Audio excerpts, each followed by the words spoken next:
Здравствуйте. В эфире обзор чрезвычайных происшествий, в студии Денис Тишин.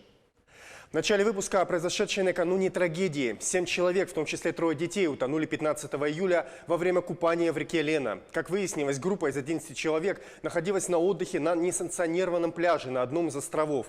Во время купания 3 детей, оставших без присмотра взрослых, начали тонуть и звать на помощь. 2 детей удалось достать из воды. Еще 1 ребенок и 4 взрослых при попытке их спасения пропали без вести. Самих детей при проведении реанимации на берегу также спасти не удалось. На месте происшествия работают спасатели. Задействовано 25 человек и 7 единиц техники. По факту случившегося Следственный комитет начал проверку.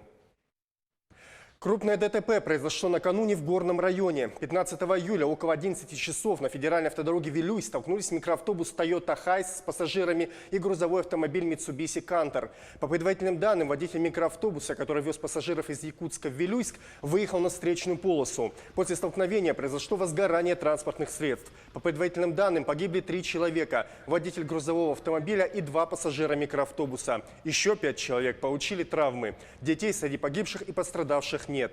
На месте происшествия в настоящее время работает следственно-оперативная группа, которая установит все обстоятельства и причины происшествия.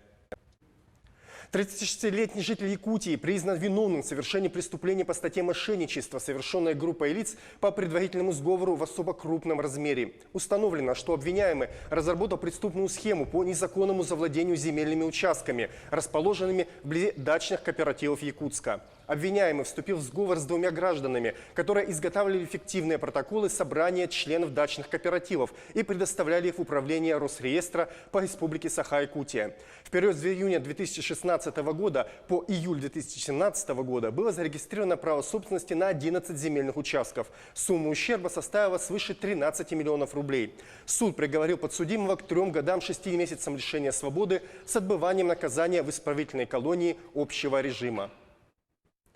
15 июля в Якутском городском суде продолжилось рассмотрение дела Николая Местникова, бывшего генерального директора аэропорта Якутск.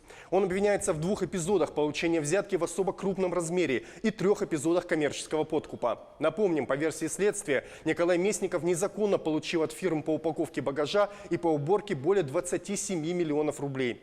Государственный обвинитель попросил для Николая Местникова наказание в виде 15 лет в исправительной колонии строгого режима и штрафа в сумме 400 миллионов рублей. Судебное заседание продолжится сегодня. В Якутии ведутся работы по тушению 11 лесных пожаров, из них действующих 8. В Верхоянском улусе лес горит на площади 412 гектар. В Горном улусе зарегистрированы 2 пожара на площади 33 гектара. В Нюрбинском 25 гектар, в Цунтарском 40 и Хангаласском 6 гектар. Локализовано 3 пожара в Горном, Кобяйском и Усть-Алданском улусах.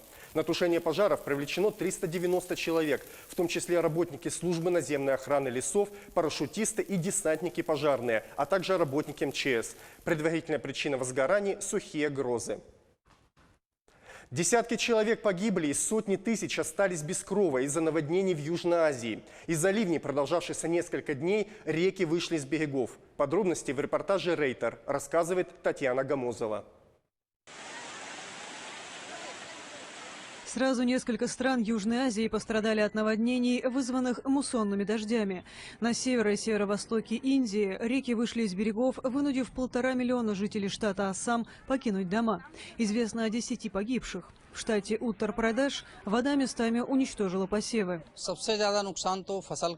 Хуже всего, что мы потеряли урожай. Только фермеры начали качать воду при помощи электронасосов, как начался дождь. И это был жуткий ливень, 3 дня без передышки. Уровень воды все время поднимался, и поля оказались затоплены. Река Брахмапутра, текущая с Гималаев через Индию в Бангладеш, хлынула на берег и практически смыла больше 1500 деревень. В самом Бангладеш наводнение унесло жизни по меньшей мере 10 жителей. 500 000 остались без крыши над головой. В деревне Богра резко поднявшаяся вода разрушила пристань и хлынула в дома. По словам очевидцев, все случилось так быстро, что они ничего не успели сделать. Многие жители пытались спасти свои вещи, но без особого успеха. Примерно 200 населенных пунктов оказались в похожей ситуации. В Непале по меньшей мере 55 человек погибли, более 30 пострадали, 3 десятка пропали без вести.